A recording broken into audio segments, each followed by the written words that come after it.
Hello বন্ধুরা, আপনারা কেমন আছেন? আশা করি সকলেই আল্লাহ তাআলার অশেষ রহমতে ভালো আছেন।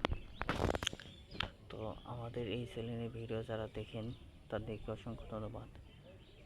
আর হ্যাঁ, আমাদের এই চ্যানেলটিকে যারা এখনও সাবস্ক্রাইব করে না নিয়েছেন তাহলে অবশ্যই আমাদের এই চ্যানেলটিকে সাবস্ক্রাইব করে নিয়ে আমাদের পাশে থাকবেন।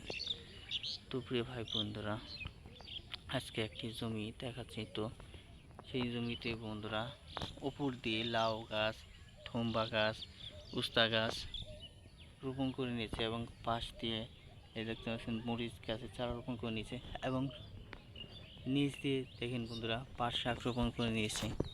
তো আজকে নিচে যে শাকটি রোপণ করেছে সেই পাট শাক নিয়ে আলোচনা করব। তো আপনারাও কি করবেন? অন্যান্য শাকসবজির পাশাপাশি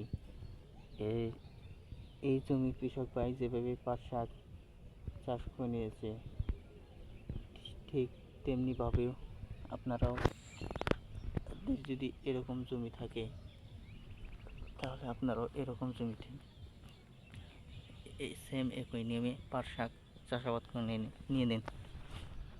তো এতেই দেখতে পাচ্ছেন কী পরিমাণ ঘন পাট শাক হয়েছে জমিতে। এই পাট শাক তারা খেতেও পারবে, বাজারে বিক্রি করতে পারবে। পাট শাক খাওয়া কিন্তু বন্ধুরা সকলের উচিত, কারণ পাট শাকের মধ্যে উপকারিতা রয়েছে। পাট শাক বন্ধুরা আঁশ রয়েছে, হজম শক্তি বাড়াতে পাট শাক খাওয়া দরকার। তো বন্ধুরা, ভিডিওটি আপনাদের কাছে কেমন লেগেছে তা অবশ্যই কমেন্টের মাধ্যমে জানিয়ে দেবেন। ধন্যবাদ আপনাদেরকে।